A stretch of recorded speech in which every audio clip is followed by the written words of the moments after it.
Good morning.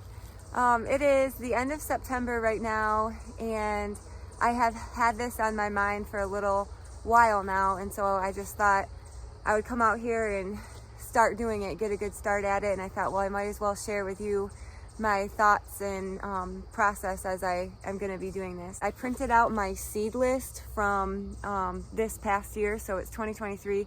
This is my 2023 seed list, and it's just 2 pages long. This is all the seeds that we ordered and seeded and planted in our garden this year. So I started doing this like in the house on the counter, and I'm trying to remember and stuff, and I thought, you know what, I think it'd be better if I just come out here and look at it and kind of make notes as I'm, going around. So the reason why I want to do this is because I want to improve for next year, like figure out what worked and what we definitely need to do again, or what didn't work and I don't want to do anymore. So a couple things I have to keep in mind when I do this is how long do I get to cut on them? Are they easy to grow? Can I dry them? And things. So there's a whole bunch of factors that go into it for me. So I thought I would mention before I start, if I sound super negative when I'm doing this, just know that I am trying to improve for next year. So I want to be really, really like critical and really like make sure I am very hard on the flowers, because I want to make sure to, keep getting better next year and not just stay the same and try new things or eliminate stuff that didn't work. So when I'm doing this, if it sounds like I'm negative, I apologize. I'm just doing it to get better. I'm going to start with the first item. You probably can't read it, but the first item on my seed list, which is Ageratum blue bouquet. And we are standing right here next to it. I have a good amount of it. And this is what it looks like. I just cut this, or I just, picked it. So it's a beautiful blue. I love this blue. It is amazing. It performs for us week after week. I mean, I can cut on this thing like crazy, and it just keeps shooting fast and all the time.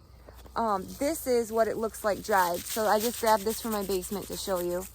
It gets a little messy. The bloom is a little bit more drier, than when it's not dry. So it is a little bit, not as colorful. And I don't really use it a lot in resin. I don't have a lot in my basement hung for dry on purpose, just because I don't use it, but I just want to show you what it looks like dried. So definitely next year, I would do about the same amount as this. And it also pops up everywhere randomly, other places in our garden. Like I'll be cutting something else and I see some beautiful ones pop up, and I'll grab them too, over by the zinnias or over by, the cleome or whatever. So it does like reseed a lot. It's like a weed. It grows quick, fast, and it just keeps performing for us. Last year I even said to Jeff, my husband, I said, I don't know if I want to do blue ageratum anymore, because it just pops up everywhere and it's like a weed. I just kept having to pull it out. But I don't think I could survive without it, and I will seed it again. So we'll move on to our next one. I wanted to kind of squat down in here so you can kind of get a good view of what this one looks like. This is Ageratum, and this seed that we got is called Red Sea, S-E-A. And when I looked at the picture, when I ordered it, it was red. It was not purple. I think this is like a purplish burgundy. So this was not what the picture showed when I ordered the seed, and this is not what I thought I was getting. But I ended up absolutely loving it, and I will probably order Ageratum Red Sea the same amount as I did this year, even though it's not red. I really enjoyed it, and this is what it looks like dried. So I just grabbed that from the basement, and it's a little bit, it's not as vibrant. Here's the one that, I'll just pick a couple so you can see.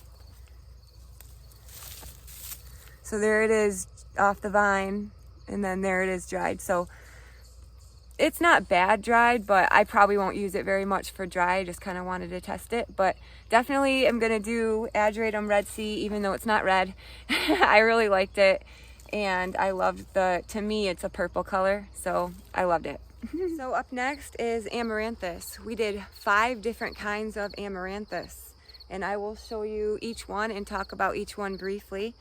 This is called Amaranthus hibiscus. This is what it looks like dried. It looks very identical. This is bone dry from last year. And I'm gonna go grab another one laying on the ground right there so you can see the difference. So these I just cut. This one's a little older. You can tell it's like a little going past bloom. It's white. And then this one's a little bit more fresher, not as old. So that's kind of the difference. This is, you know, newer growth and a little bit past. And then this is what it looks like dried. So not much difference. So it dries great. I like that for making wreaths and stuff. It's a great background for wreaths. The one thing that I would say that I'm gonna do different for next year with this stuff is we seeded and grew too many because I couldn't keep up on cutting it. Once you can't keep up on cutting it anymore, it just gets huge and heavy and starts laying over, and then it'll fall over, and I'll show you what I mean. When it, you know, falls over, it just, you know, it's hard to use once it starts falling over. I couldn't keep up on cutting it, and so this is what it looks like. It just all falls over. You know what I mean? Like, it's just, they just lay on top of each other because they get so heavy, you know, and then they just go boom, and then you end up with this just pile on the ground. You know, and then they're all curved and you can't really use that. So this whole section right here, you know, I can't use that. You can tell where I've been cutting on the same ones that I, you know, haven't fallen over. And then I'll show you, here we go more. See how it all just falls over? It's too heavy. I just planted too much and I couldn't keep up with it. You know, so it just flops.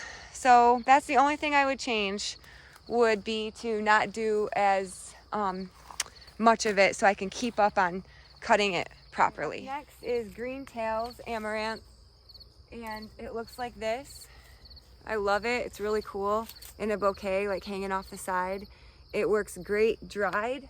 This is from last year, so it's really old. Changes color a little bit. And I could have cut, you know, I could have cut that one when it was farther gone, but I like it. If I had to pick 2 out of the 5, this would not be one.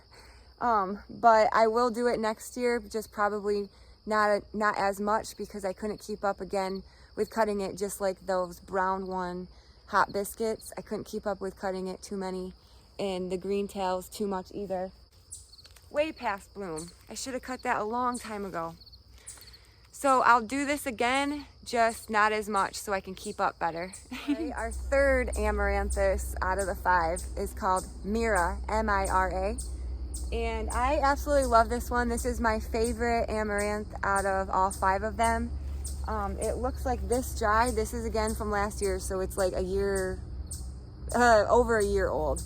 So it's really cool in wreaths and stuff. So it looks great dried, love it dried. And then this is what it looks like when it's like in full bloom, you know, look at that color. It's just amazing on it. And then you can also use them like this, where it just has a little bit of color. They're still cool. They're still really cool in a bouquet and dried. And then they get huge too. Just get huge. I don't know, I just love them. They're so different. They kind of remind me of like little fluffy balls, you know, or some people at the market have called them dreads. So I thought, yeah, that's kind of a cool word for it. So I love Mira Amaranthus, and I will definitely do about the same amount as I did last year, which is just a little section right here. I don't know if you can see it in the background, but it's just a little section right here. It was the perfect amount for what I needed, and I really enjoyed having this in the garden. I looked forward to going and cutting it every week.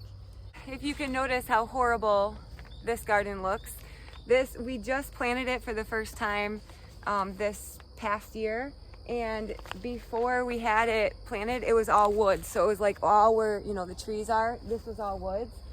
So it's never been, you know, it's never had flowers in it, it's never been planted. It's all sand, it's just not good dirt at all. So next year we know we're gonna throw some of our compost and get it really, really good. So I didn't really cut on this whole back section. You can kind of see up there where it's greener, and then it starts to get like yellow and all that here. I only cut like all year on that stuff up there, and then this whole section was just like, I didn't hardly even touch it because it doesn't look good. Like it's the dirt, it just didn't turn out. And thank God though that I planted all Amaranthus back here, and I didn't really need Amaranthus because I already had a ton of it on the other side of the greenhouse.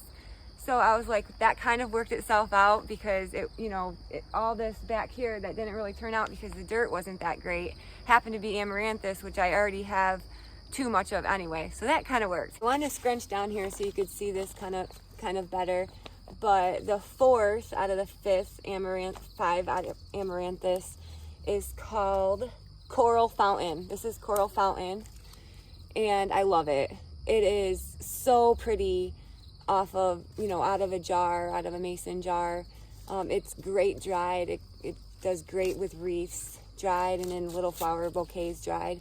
So I love this one, Coral Fountain, and I will definitely do it again next year. Just not as many, because I have been cutting it on the other side of the greenhouse, and I don't need them because I have too many. So I kind of feel bad for these ones over here, and I wish I could cut all of them. So I just, going forward, I will do this one again. I absolutely love it, but just not as much. The 5th kind of Amaranthus that we did is called Autumn Touch. It's right here, and I had so much amaranth, like we've been saying, that I didn't even get a chance to really cut a lot of this like I should have, and the dirt is not good here, so that's another factor. But I did like it. I mean, I did like it. That's kind of what it looks like, Autumn Touch. I think it's like kind of like a two-tone, you know, with the brown like the hot biscuits, and then more of a soft like creamy white. So I really do like this. I just think if we would have planted it in better dirt, and then it would have maybe done better, and then I would have cut it more. So I will do this one again next year, but I need to really scale back our Amaranthus amounts and not do as many. But love Autumn Touch. This was new for us this year. We didn't do this last year, and I was pretty pleased with it. So out of the 5 Amaranthus overall, I would say obviously my favorite is the Mira, the dreadlock looking ones, and then the Coral Fountain, the pink one that we just showed you, and then, oh gosh, if I had to pick, I'd probably pick this for the 3rd, and then 4th would be Green Tails, that really long green one, and then 5th would be the all autumn one that looks like this. Gosh, I don't know, because I love this one too. I put it like every week, every bouquet. This is so hard. I like all of them. I'm gonna do all 5 next year, just not as much, because I did way too many and I couldn't keep up on it, and I feel bad for them. So, okay, on to the next. We're gonna go talk about asters. So that's in another garden, so we'll go take a little walk over there. Oh, the asters. Okay, so if you notice this first section right here, and then you can kind of maybe follow it back with your eyes, all the brownish yellow ones that look horrible, those are the asters. So I have learned, and even feeling when I walk, I'll have to show you, actually I'm going to show you how horrible the asters look. They are just gone. Look at that. all the way back, all the way back. And then we, you know, planted more. You can kind of see where all the dead is. And you know what is so interesting? Look at that, oh my gosh, all the way back. Horrible. Anyway, you know what's so interesting? Out of the whole gardens, out of all of our plants, these asters are the only one where you can step and your foot just sinks down. See that? It made a foot mark where I just stepped right here. So like you go and you like step anywhere in here like that. I'm just like just stepping normal and there's a foot mark. There, I swear it's something is like a mole or something is under here. And well, I did read it online because I was asking, and it just is eating all the roots of the aster. So the whole ground looks like it's been, oh, look at that. My foot just went all the way in. Isn't that crazy? So like you walk and it's like, shoot, I just dropped my phone, sorry. Okay, so, so anyway, you just walk and you like can sink right down in the asters. There's like something obviously eating everything. It's very obvious. Like my whole foot, do you see that? Look at that. My whole foot just sunk down in there. Anyway, so that is why the asters look like this. Is there is something, look at that. I could just go like this with my foot. Crazy. Anyway, there's something eating the asters, and that's why they look like that. But I honestly, I cut them on time, so I don't really mind. So now that you had a tour of why the asters look like that, that's why. So if you're like, oh my word, they look horrible, that's why. Something, I swear, is eating them underneath the ground. But anyway, so we did 3 kinds of asters this year, and I dried all 3 of them this year, and so I wanted to show you each one. This is Aster Gala Mix dried, and it is right here in the garden, this little clump right here. That's what this one is. This was my favorite aster this year out of all 3 for cutting and bouqueting. They were sturdy, they were pretty, they were just amazing. I liked that they had the yellow in it. I noticed they had a yellow in the mix, which the other 2 didn't. So if I had to pick one aster out of the 3, it would be for cutting, for bouquets, for fresh cut flower bouquets, I would pick Aster Gala. It is by far better than the other 2 for bouquets. Now, so that's that one. Then the other 2, or we'll go to the next one. Aster Matador Mix. That one is this one. I wrote a note so I know which one it is. This is Aster Matador Mix dried. And I don't really like it dried because the center is too brown for me. I don't know if you can notice it, but it's like a little off-white to, in my opinion, brown. And it will be very difficult to use that, what I use it for, in resin. I'll have to be very careful only to grab the color around it. So Aster Matador, I probably won't do next year. I'll try a different aster. I'm not sure yet what one. Then the third one is Aster Perfection Mix. Now this one I loved. This one, if you notice, it doesn't have a lot of that white in the center. See how that has a lot of like that whitish brown in the center? This one doesn't. So this, for me, is very good for a dry flower because I can use that no problem in resin. Quick, fast, easy. I don't have to worry about any brown in my flowers. So I would, and I didn't really like this as a cut. I didn't really like the Matador as a cut either. That's why we're not going to do it anymore. But I won't probably use this one very much as a cut flower bouquet one. I'll only use this for drying. So Aster Perfection, I'm going to keep. We're going to do it next year. solely for drying. I like it that it doesn't have any white in it either. I don't like drying white stuff. So that's that. And then I'll do the Gala mix again, which is my favorite one for cutting. And then I think Matador is getting the chop. I'm not gonna do that one next year. I'll try a new Aster that I've never done. All right, now we are going to go on to Atriplex Green Plume. This one, I'm pretty sure never came up for us, but I know where I planted it. It's right by the pumpkin on the stick. So let's go take a look and see if we can even find that one. I am not sure. I found it, and I have never cut this, not once, ever. We seeded it, and here it laid, and never once even cut it. It just did nothing for me. Oh, I just ripped that out of the ground. This is what it looks like, completely dead. It's very like little, I don't know.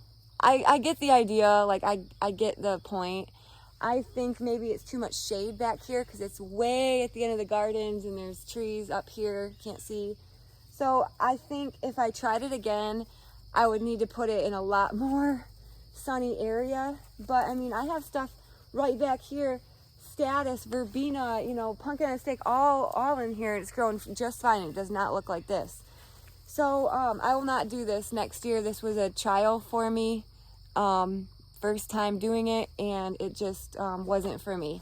Okay, now we're gonna head over to the next one on our list, which is, I can't pronounce the botanical name. I'll throw it up maybe on the screen for you, but also known as Love in a Puff. So I would call it, for me, a hate in a puff. I absolutely hated it. It was a pain in my butt all year, and I 100% regret doing this. This is called Cardiospermum. I guess I can say it. Cardiospermum Love in a Puff.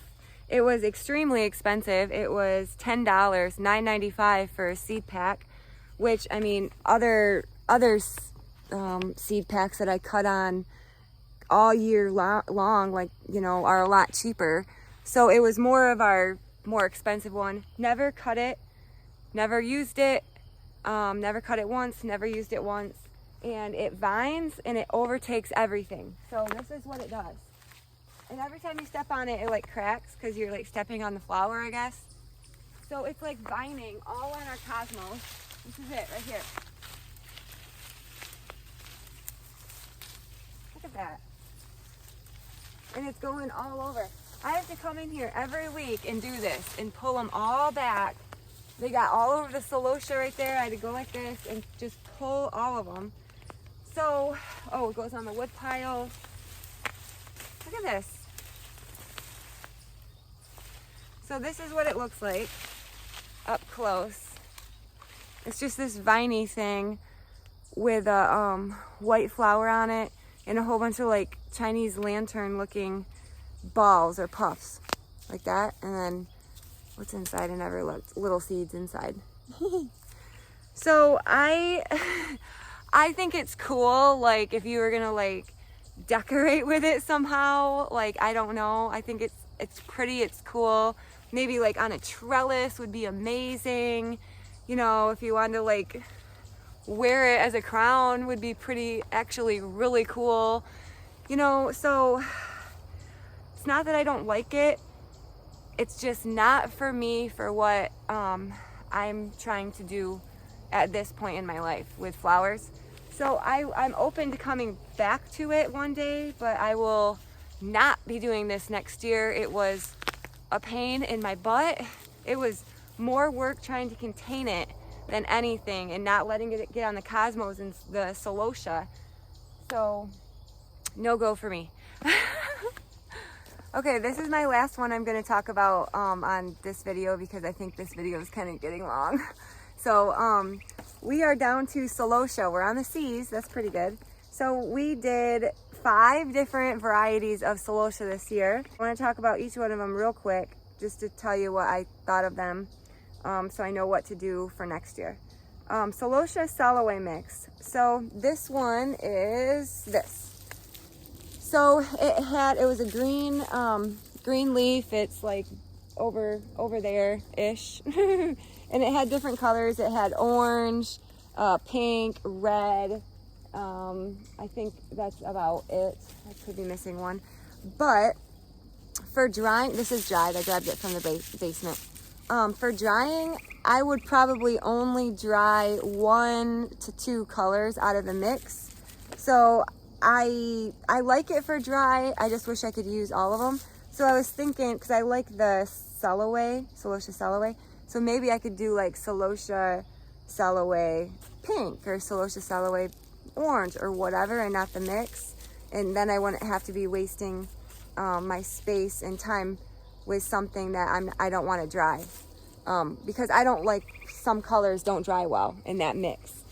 So yes, I like it as a cut flower in bouquets too. So I will do that one again, but maybe just tweak what colors I do instead of a mix. Celosia Chief Mix. This is what we call brains. It looks like little like brains.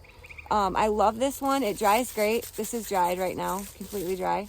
So I can use it a lot for dried flower stuff, and I use it a lot for cutting. It's way over on the edge. So I like it for cut and for dry. I'll definitely do the brains one again, or also known as Chief Mix. Celosia Flamingo Feather. This one right here, see, it doesn't dry good. Let me go grab one. This is what it looks like, you know, just in the garden. It's nice pink flamingo feather. It's a light pink, and then it fades to like a darker. I love this for bouquets.